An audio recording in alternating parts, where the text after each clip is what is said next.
Эрхэмдэд үзэгчтэй та бүхэндээ бид засгийн газрын 100 хоногийн хүрээнд эрүүл мэндийн салбарт энэ хугацаанд ямар шинжилгэлүүд өрнсөн за энэ тухайн мэдээллийг хүргэхээр эрүүл мэндийн сайд мөнх сайхныг студид авирж ирүүлээд байна. Тэгэхээр засгийн газар бол одоо эрүүл мэндийн салбарт маш томоохон шинжилгээг эхлүүлж чадсан болов уу гэж сэтгүүлчний хувьд харж байгаа. Ялангуяа одоо хууль эрх зүйн салбарт онцлог өөрчлөлтүүдийг энэ богино хугацаанд хийсэн болов уу гэсэн одоо гуйртлага байна л да. Тэгэхээр эрүүл мэндийн салбарт хийсэн онцлог ажлаас ярилцлага эхлэе. За та бүхэнд энэ өдрийн мэндийг хүргэе. Тэгэхээр эрүүл мэндийн салбар маань нэлээд өөрчлөлт шинжилтийн ажлуудыг эхлүүлээд явж байгаа. Үүний эхлэл маань одоо өнгөрсөн хугацаанд энэ тодтголыг төсвийн тодтголыг дагаж орсон эрүүл мэндийн даатгалын тухай хууль, тусламжийн тухай хууль зэрэг хуулиудад нэмэлт өөрчлөлтүүд оруулсан. Энэ орсон өөрчлөлтүүд маань хамгийн гол нь нэгдүгээрт бол эрүүл мэндийн байгууллагуудын одоо санхүүжилтанд нэлээд том өөрчлөлт орж байгаа. Санхүүжилтийн тогтолцоонд одоо эрүүл мэндийн байгууллагууд маань хэр сайн гүйцэтгэл хийн төдий чинээгээрээ ингээд санхүүжилтээ авах боломжтой нэг худалдаа авахчийн тогтолцоо буюу стратегийн худалдаа авалт руу бид нэр орж байгаа. Ингэснээр одоо ард иргэдэд хүрэх эмнэлгийн тусламж үйлчилгээ сайжрах ёстой, чирэгдэл багасах ёстой, аль болох төвөг багтаагаар хурдан шуурхай үйлчилж чадах юм бол үүнийхээ хэрээр эмч эмнэлгийн ажилчид маань одоо бас цалин урамшууллаа нэмэгдүүлэх ийм боломжтой ийм тогтолцоо руу орж байна. За хоёр дахь гол өөрчлөлтийн асуудал бол хөнгөлөлтөө эмийг олох нэлээд өөрчлөлтүүд орж байгаа. Энэ орсон хуулийн өөрчлөлт маань 11 сарын 1-ээс хэрэгжиж эхлэх ёстой. Та хоёроор яг энэ хөнгөлөлтөө эмтэй холбоотой асуудлыг бас хууль эрх зүйн ямар өөрчлөлт орсныг хүргэхээс өмнө эхлээд иргэдэд тулгардаг бэрхшээлийн талаар нэг иргэний яриаг эхлээд хүргэе.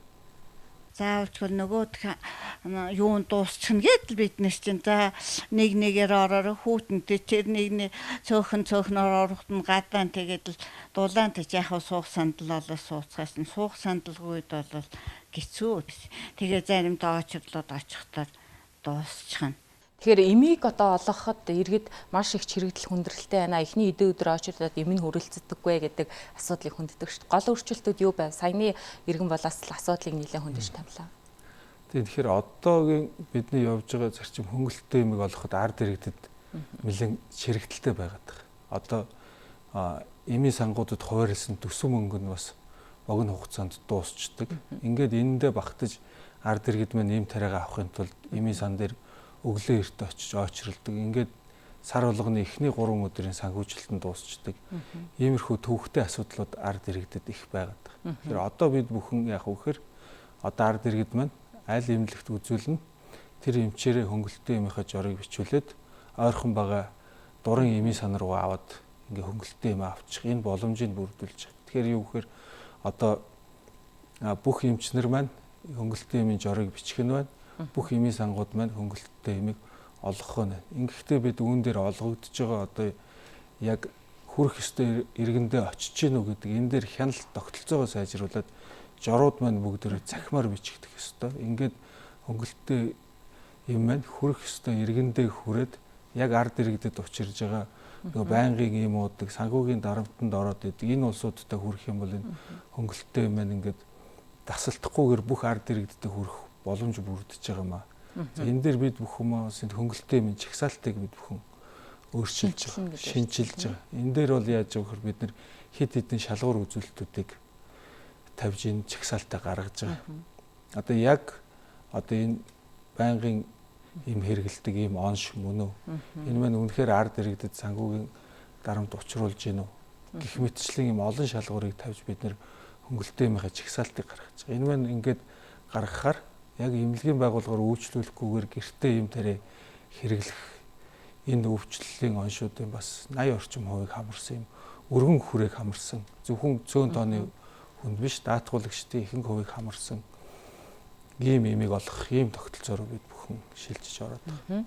Тэгэхээр дараагийн асуудал эмийн чанарын асуудал хөндөгддөг л да. Дэлхийн эрүүл мэндийн байгууллагын судалгаагаараас Монголд орж ирж байгаа эмийн тодорхой хувь нь хуурамч байна, чанаргүй байна гэдэг асуудал бол хөндөгдсөн. Энийг бас улсын хурлын чуулганы хуралдаан дээр бас сангийн сайд хөндөж тавьж ирсэн. Тэгэхээр үүнтэй холбогдуулаад бас иргэд өнөөдөр яг эмийн асуудал дээр яг худалдаа авж байгаа иргэдийн үед ямар байр суурь байгааг үзээд яг энэ сэдвийг өргөжлүүлье. Аптик орол, аптик эмзүүчээс асуудаг ч юм уу. Тэгэл нөгөө эмзүүч нь энэ болно гэсний янз бүрийн юм өгөөл ирнэ авахдаг л та. Тэгэл одоо тэр нь одоо ямар ч юм төгөл өгж байгаа юм бүү мэд. Зах дээр бол тэр нэг хүүхдүүд зулбуулдаг барьдаг эмгээл ерөөс төрлийн байд юм байл шүү. Төр жоохон анхааралтай авах дээр бахаа л гэж бодож байна. Гарж байгаа улсууднууд жинхэнэ одоо үйлдвэрийн юм баталгаатай л гэж ярьдаг шүү дээ. Тэгээ үнэн баталгаатай удаагаар нь мэдэхгүй шүү дээ. Төр ч одоо хяналтандаа давжуулаад зүгээр байхад. Мэргэжлийн хяналт ч юм уу эсвэл эрүүл мэндийн яамнаас зөвшөөрөгдөөгүй эмийн бүтээгдэхүүнүүдээс худалдаж авдаг тохиолдол бас байдаг. Тэр юунд нь өвчнөд нь сайн гэж хэрэглэнүүхээс яг цаада компани ямар компани орж байгаа сайн ойлголт байдаг шүү дээ. Та тэгэхээр чуулганы уралдаанд бас оролцож байхдаа эмийн хяналт зохицуулалтын агентлаг байгуулна гэдэг асуудлыг бас хөндөнд тавьж байсан. Яг хизээ ажиллах уу? Энэ агентлаг яг юу хийх юм? Сая Орсын хуулийн өөрчлөлтөөр 21 оны 1 сарын 1-ээс эм эмнэлгийн хэрэгслийн агентлаг гэж байгуулагдахаар болсон. Тэгэхээр энэ эм эмнэлгийн хэрэгслийн агентлаг маань одоо яг ард иргэдэд чанартай юм хүрж гин үү? Одоо яг энэ үнийн хувьд яг зах зээлийнхаа хэмжээнд байна уу? Хүрэх ёстой иргэнд зөв зохистой юмыг хэрэглээ байна уу гэдэг дээр хяналт тавих хамгийн гол зарчим нь бол ийм үйлчлэгээ үзүүлэх агентлаг байгуулагдчих. Энэ байгуулагдсанаар бид бүхэн ард иргэдэд одоо яг хэрэгтэй тусламж үйлчлэгийг эмчнэр маань үзүүлдэг, эмч эмнэлгийн ажилтнууд маань үзүүлдэг. Тэгээд бичсэн эмүүд нь үйлчлэгээ сайтай, чанартай, олон улсын стандартыг хангасан, олон улсын заавар журмын дагуу хэрэглэх ёстой эмүүдийг хэрэглэхээр хяналт тавих ийм боломжтой агентлаг юм байна. Хүн хүчний нөөц боломж бол байна гэж үзэж болох уу, тийм ээ? Бэлтгэгт ч гэсэн байна гэж үзэж байна. Ерөнхийдөө манад энэ агентлагт ажиллах хүн хүчний хувьд бол байгаа. Бид нар хамгийн гол нь цаашдаа энэ агентлагийн үйл ажиллагааг маш зөв зүйтэй авч явах хэрэгтэй. Ард иргэдэд яг чанартай, олон улсын стандартыг хангасан ийм юмуд хүрэхээр л энэ агентлаг маань гол анхаарлаа хандуулж ажиллах хэрэгтэй гэж үзэж байна. За дараагийн асуудал эмчилгээ үйлчилгээний чанар хөндөгддгөө. Тэгэхээр улсын эмнэлгүүдийн чанар үйлчилгээ хангалтгүй байна. Хувийн эмнэлэгт очиход одоо хамгийн сайн чанартай үйлчилгээг төлбөрөө төлөөд иргэд авч байна гэдэг асуудлыг хөнддөг. Тэгэхээр бас хууль эрх зүйн хүрээнд бас энэ төрийн одоо улсын эмнэлэг болон хувийн эмнэлгийн эмчилгээ үйлчилгээ ижил төвшөнд байх чиглэлд бас энэ санхүүжилттэй холбоотой бас зохицуулалт нэлээ орсон болоо гэж хараад байгаа л да. Энэ хизээ эргэж хүү үр дүнд нь иргэдийн авч байгаа эмчилгээ үйлчилгээний чанар хүртэмж сайжрах уу? За тэгэхээр миний хувьд одоо өмнө бас улсын хоёр томоохон эмнэлгийг удирдаад ингээд явж байхад бол одоо ер нь яг улсын хэмжээнд эмнэлгийн тусламж үйлчлэгээ хүртээмжийг яг зөв зохистой байдлаар явуулж сайжруулахын тулд бол энэ санхүүжилтийн тогтолцоонд өөрчлөлт оруулахгүй болохгүй маа гэдэг ийм үзэл баримталтай байсан. Тэгээд одоо энэ удаагийн Орос хуулийн өөрчлөлтөөр орсон санхүүжилтийн тогтолцоо маань одоо төрийн хувийн гэж ялгахгүйгээр бүх төрлийн тусламж үйлчлэгийг бид бүхэн яг ямар өртгөөр худалдаж авах болов гэдгээ тогтоогод ингээд ард иргэд байна одоо улсын ч бай хувийн ч бай эмнэлгүүдээр даатгалаараа үйлчлүүлэх юм боломж бүрдэж байгаа. Одоо өмнө нь яадаг байсан гэхээр одоо зөвхөн улсын томоохон төв эмнэлгүүдэд өндөр өртөгтэй тусламж үйлчлэгээ гэж хэрэгждэг байсан. Тэгэхээр юу гэхээр энэ улсын томоохон клиникт ирээд эмчилгээ авахд даатгалаас 75% хөнгөлждөг. Дүүрэг юм уу аймгийн нэгдсэн эмнэлгүүдээр үйлчлүүлэхээр тэр хөнгөлөлт нь байдаггүй. Ингээд ирэхээр бид нөр өөрсдөө ингээд төвлөрлийг үүсгэж исэн ийм тогтолцоотой байсан. Одоо энэ шинэ одоо хуулийн хэрэгжилт 1 сарын 1-ээс хэрэгжээд эхлэхээр одоо энэ маань альч аймаг дүүрэгт альч нэгдсэн эмнэлэг одоо хувийн эмнэлгүүдэд ямар ч төрлийн тусламж үйлчлэгийг үзүүлэх боломжтой. Энийг үзүүлсэн хэмжээгээр санхүүжилтээ авах боломж бүрдэхээр одоо энэ тусламж үйлчлэгээний хит их төвлөрөл маань саарах аймаг дүүрэг рүүгээ одоо тухайн ард иргэдэд төвч хэрэгжүүлэхгүй амьдарж байгаа одоо орон нутагт нь тусламж үйлчлэгийг хүргэх хувийн эмнэлгүүд маань өшөө хөгжиж энэ улсын эмнэлгүүдийн ачааллыг хуваалцах ийм боломжийг бүрдүүлж байгаа. Дараагийн асуудал одоо юу гэдгийг Баян-Уллид хийж байгаа эмчилгээний өөр Улаанбаатар хотод улсын одоо 3 дугаар шатлалын эмнэлгийн хийж байгаа эмчилгээ арай өөр байна гэдэг асуудал хөндөгддөг. Тэгэхээр та бүхэн бас эмчилгээний стандарт эмнэлзэн удирдамжийг бас нэвтрүүлэх гэж байгаа гэсэн энэ чиглэлд бас энэ 100 хоногийн хүрээнд бас баггүй ажилласан болоо гэсэн хүлээлт бас олон нийтэд иргэдэд байгаа. Одоо тэгэхээр нэг тийм асуудал байгаа шүү дээ. Одоо яг ямар эмч үзэж байгаагаас шалтгаалаад яг ижлэхэн онцтой, ижлэхэн үе шатандаа явж байгаа өвчлөлт бол өөр юм бичдэг тийм үү. Энэ дээр нь одоо бас янз бүрийн одоо ашиг сонирхлын асуудал ордог юм уу. Иймэрхүү тохиолдлууд бас нэлээдгүй ингээд гардаг. Тэгэхээр бид бүхэн бол одоо ард иргэдэд яг чанартай стандартын дагуу тусламж үйлчилгээ эмчилгээг хүргэх ёстой. Үүний тулд бид нар одоо олон улсад 191 улсад 7 сая гаруй эмчнэр хэрэглэдэг юм олон улсын стандартын програмыг бид бүхэн бүх шатны эмнэлгүүдэд нэвтрүүлж хэрэглэхээр төлөвлөд байгаа. Up to date гэдэг энэ програмыг бид бүхэн одоо яг эмчилгээ үйлчилгээнд нэвтрүүлээд үүний дагуу стандартын дагуу эмчилгээ үйлчилгээгээ явах юм бол одоо хаач орон нутагт ч юм уу дүүрэгт ч юм уу лавлгаа шатлын төв эмнэлэгт юм уу хувийн эмнэлэгт юм уу хаанч үзүүлсэн ижил төрлийн яг зөв эмчилгээг зөв стандартын дагуу эмийг хэрэгэлдэг болох ийм тогтолцоог бид бүхэн бүрдүүлэхийг зорж байгаа. Иргэд одоо байнга л даатгалаа төлөөд идэг гэтэл эмчилгээ үйлчилгээ хангалттай авч чадахгүй байна. Ер нь энэ даатгалыг чи төлөх шаардлага байгаа ч юм уу гэдэг асуудлыг хөндөж тавьдаг. Тэгэхээр бас улсын хурал дээр хөндөгдөж байсан нэг асуудал бол мэдээж энэ даатгалын мөнгийг тухайн жилд нь яг төлөөснийхөө дагуу зарцуулдаг байя гэдэг асуудал хөндөгдсөн. Тэгэхээр энэ дээрээс ямар өөрчлөлт гарч байгаа вэ? Тэгэхээр одоо манай даатгалын санд төвлөрсөн байгаа 500 гаруй тэрбум төгрөг нь 17 оноос хойш төвлөрсөн ийм даатгалын сангийн мөнгө. Одоо бол 20 онд бол даатгуулагчдын мөнгө яг даатгуулагчдад зарцуулагдаад дуусчих. Тэгэхээр одоо бид бүхэн сая хуулийн өөрчлөлтөөр энэ эрүүл мэндийн даатгалын сангийн мөнгө бол ямар нэгэн арилжааны банкнд байршихгүй. Төрийн сандаа байршлаад явна. Ингэхдээ бид бүхэн үүнээс одоо даатгуулагчдад одоо шаардлагатай тусламж үйлчилгээг сайжруулах шаардлагатай тодорхой хэмжээний хөрөнгийг зарцуулах ийм боломж нь бүрдээд явж байгаа. Үүн дээр одоо бас энэ хуулийн өөрчлөлтүүдээр одоо манай сангийн яам, манай сангийн сайд, одоо их хурлын гишүүн, чин бүрэн гишүүн бид нар бүгдөө маш их дэмжлэгтэй оролцсон байна. Тэгэхээр дараагийн асуудал чанартай боловсон хүчний асуудал хөндөгддөг. Өнөөдөр олон улстай харьцуулахад манай совилогчдын тоо өрөлцөхгүй байна, хангалттай биш байна гэдэг асуудлыг совилогчид өөрсдөө ч хөндөж тавьдаг, эмч нар ч гэсэн тавьдаг шүү дээ. Тэгэхээр энэ чиглэлд бас та бүхэн ямар ажлыг одоо хийж хэрэгжүүлж байгаа вэ? Тэгэхээр одоо энэ совилогчийн дутагдал ер нь хөдөө орон нутаг хот гэлтгүүл ер нь байгаад байна. Ер нь бол одоо бид бүхэн аль болох совилогчийн оронтой илүү их одоо совилогч эмчийн харьцаа нэгийг харьцах 3 ч юм уу тийм хэмжээнд байх ёстой байтал манайх одоогийн энэ төвшөнд бол дөнгөж зарим эмнэлгүүд маань нэгийг харьцах 2 руу үрж байна л да. Тэгэхээр совилогчийн дутагдал бол яалтчгүй байгаад байна. Тэгэхээр энэ дээр бас засгийн газраас бас тодорхой арга хэмжээнүүдийг аваад совилогч нарт одоо тэтгэлэгтэй суралцах ийм боломжийг бүрдүүлсэн байна. Тэрний хүрээнд энэ жил одоо 100 оюутан байна одоо совилгын сургуульд ингээд тэтгэлэгтэйгээр суралцахаар болсон. Гэтэ цаашдаа бид бүхэн одоо энэ цалин урамшууллыг зөв болгоод совилогчийн хамгийн гол нь гар дээр ирэх цалин мөнгийг нэмэгдүүлэх юм бол одоо бидний одоо совилогч мэргэжил эзэмссэн улсууд маань өөр ажил хийгээд явж байгаа ийм мэргэжилтэй улсууд их байна. Одоо Солонгост ажиллаж байгаа улсууд ихэд нэлээ их байна.